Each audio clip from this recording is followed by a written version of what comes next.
Shalom, saudara-saudara yang dikasihi oleh Tuhan Yesus Kristus. Tentunya pada hari ini saya rindu berbagi kebenaran firman Tuhan kepada kita semua.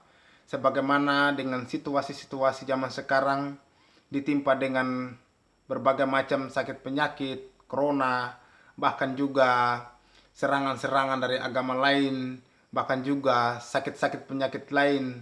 Nah, saudara-saudara yang dikasihi oleh Tuhan Yesus Kristus, tentunya hari ini saya mau berbagi kebenaran firman Tuhan, ya itu sebagaimana kita bisa mempertahankan iman kita, sebagaimana kita membela iman kita atau apologetik.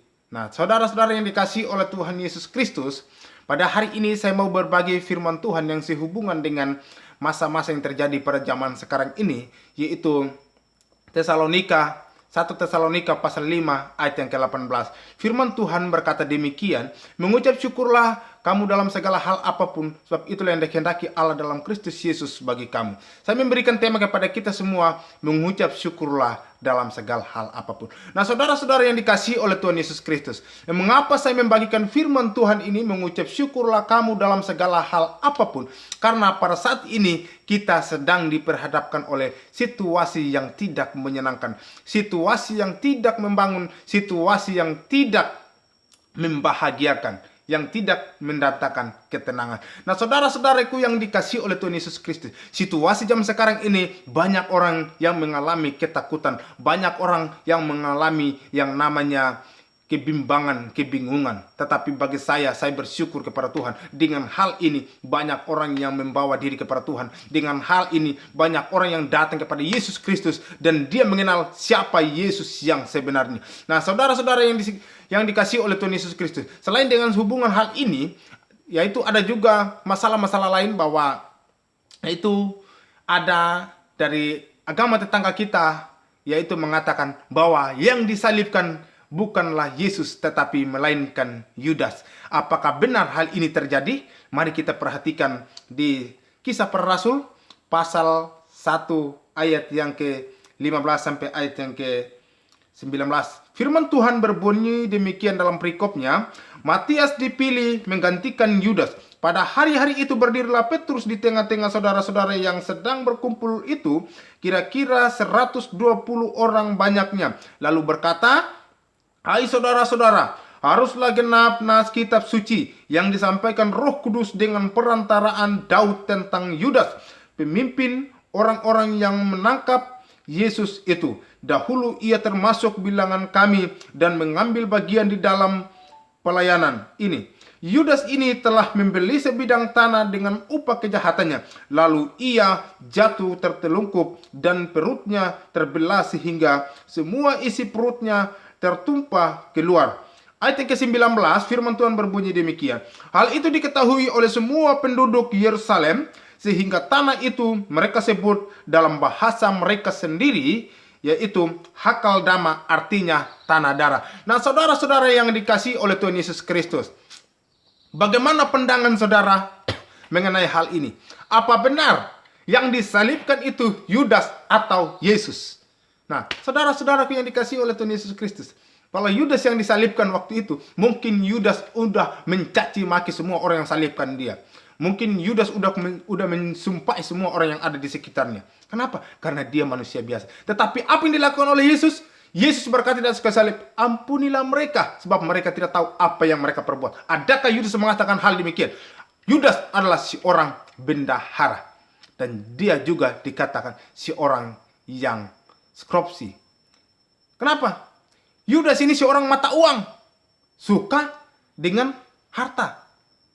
Sehingga dalam pelayanan bersama Yesus, banyak sekali kebimbangan, banyak sekali kebingungan. Saudara-saudaraku yang dikasihi oleh Tuhan Yesus Kristus, marilah kita jangan seperti Yudas. Kita belajar firman Tuhan dengan baik. Nah, kenapa sekarang orang Islam mengatakan bahwa yang disalibkan bukan Yesus, tapi Yudas? Nah, itulah cara iblis untuk menjatuhkan orang-orang yang hidup dalam Yesus. Banyak orang Kristen akan disesatkan.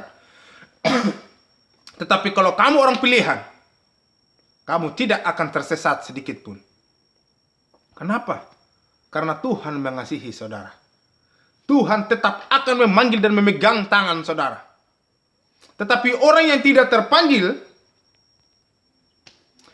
tidak terpilih, atau bahkan tidak menjadi seorang Kristen sejati, maka dia akan sesat, maka dia juga akan kabur dari panggilan Tuhan dan dari pilihan Tuhan. Saudara-saudaraku yang dikasihi oleh Tuhan Yesus Kristus, sehubungan dengan ayat yang pertama tadi, 1 Tesalonika pasal 5 ayat yang ke-18, mengucap syukurlah kamu dalam segala hal apapun, sebab itulah yang dikehendaki Allah dalam Kristus Yesus bagi kamu. Firman Tuhan ini, kenapa Rasul Paulus menyampaikan kepada jemaat yang ada di Tesalonika di situ? Karena Rasul Paulus melihat jemaat di situ sedang ada dalam bahaya, sedang ada dalam ancaman. Sehingga firman ini disampaikan supaya mereka tetap bertahan, supaya mereka tetap bertekun di dalam Kristus, supaya mereka tetap menyembah Yesus Kristus sebagai Tuhan dan Juru Selamat. Apapun masalahnya, mereka tetap bertahan. Karena tidak ada Tuhan lain selain Yesus Kristus. Nah, kalau ada saudara yang berkata, oh selain Yesus Kristus masih ada jalan lain, oh Nabi Muhammad itu kan Tuhan, silakan kamu percaya. Tetapi saya ingatkan, kamu akan menjadi orang yang masuk neraka. Saudara-saudara yang dikasihi oleh Tuhan Yesus Kristus, banyak sekali pada saat ini orang Kristen menjatuhkan kekristenan sendiri. Tapi apakah banyak orang yang jatuh? Tidak. Dia menjatuhkan kekristenan karena dia tidak paham, karena dia tidak mengerti. Saudara, jangan kita ikut tentang hal-hal itu. Jangan kita ikuti para ustadz-ustadz. Dedi Kobruser tuh. Saya diajak juga masuk Islam. Mereka bilang, ayo mas, masuk Islam. Kami ikut Dedi Kobruser. Saya bilang, terserah kamu yang masuk Islam. Saya tidak melarang kamu. Tetapi kasihan. Kenapa saya bilang kasihan? Yang diselamatkan bukanlah tubuhnya, tapi rohnya. Yang perlu diselamatkan itu jiwa, saudara. Tubuh ini tidak terlalu penting. Saya bilang, kasihan kamu. Kamu ikuti Dedi itu. Nah, saudara-saudara yang dikasihi oleh Tuhan Yesus Kristus. Sekarang kamu diperhadapkan dengan situasi corona. Diperhadapkan dengan situasi perdebatan. Mana iman yang benar? Yang jelas iman yang benar orang yang percaya kepada Yesus Kristus. Dan tidak ada ragu-ragunya. Tuhan Yesus bilang apa? Akulah jalan dan kebenaran dan hidup. Tidak ada seorang pun datang kepada Bapa kalau tidak melalui Yesus Kristus. Dalam Al-Quran juga Isa Al-Masih mengatakan, akulah jalan yang lurus. Tidak ada orang yang datang kepada Isa kalau tidak melalui tidak ada orang yang datang kepada Bapa kalau tidak melalui Isa. Saudara-saudara yang dikasihi oleh Tuhan Yesus Kristus, kalau kita melihat firman Tuhan ini, ketika mereka mengatakan yang disalibkan bukan Yesus tapi Yudas. Yang jelasnya di ayat 18 di sini dikatakan Yudas. Di situ dikatakan ini telah membeli sebidang tanah dengan upah kejahatannya. Saudara-saudara, tanah yang dibeli itu di tempat juga dia mati, itu adalah hasil kejahatannya. Hasil korupsinya. Hasil penipuan Yudas ini. Jadi saudara jangan suka tiru Yudas, suka menipu, suka berbohong, suka mendustai satu sama yang lain. Nah akhirnya apa? Menerima kematian. Isi perutnya semua keluar. Siapa yang menggantikan Yudas untuk menjadi murid Yesus lagi? Yang terakhir, yaitu Matias. Matias dipilih oleh Petrus untuk menjadi rasul yang ke-12. Karena Tuhan telah memberkati Petrus dan Roh Kudus harus juga mengurapi Matias. Dan mereka inilah yang menjadi pemberita Injil Kristus, yang meneruskan, dan mereka ini adalah rasul-rasul Kristus yang benar. Saudara-saudara yang dikasihi oleh Tuhan Yesus Kristus, kita ini harus mengalami hidup baru. Harus memiliki iman yang benar-benar kokoh di dalam Kristus. Karena setiap kita yang diberkati karena mendengar firman Tuhan. Setiap umat manusia mendengar firman karena dari pendengaran. Orang mengusir setan, orang menyembuhkan sakit penyakit, orang menerima berkat karena mendengar akan firman Tuhan. Melakukan firman Tuhan, membaca firman Tuhan. Lalu bagaimana dengan orang yang tuli? Itu hak Tuhan. Baik dia mendengar atau tidak, Tuhan yang sudah menentukan semuanya. Mata ada, dia bisa melihat. Tetapi mata juga berbahaya. Kita bisa melihat mana yang baik dan yang jahat.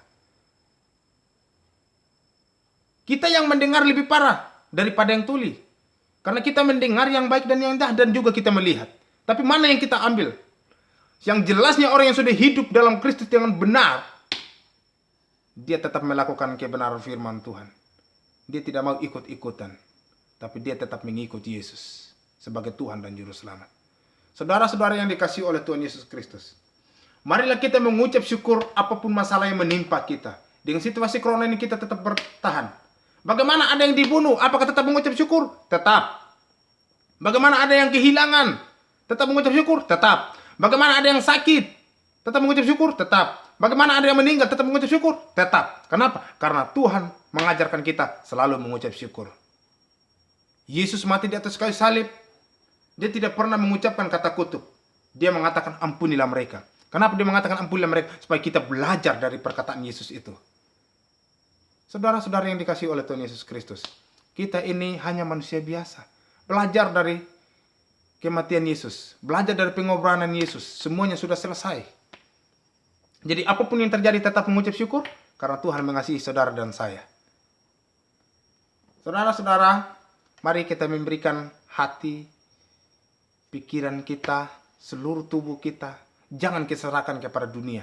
Sebab dunia ini memang berbahaya, tetapi kepada Kristus akan mendatangkan ketenangan, akan mendatangkan kebahagiaan, akan mendatangkan damai sejahtera yang luar biasa. Tapi iblis, dia memberikan harapan tetapi mencelakakan, mematikan.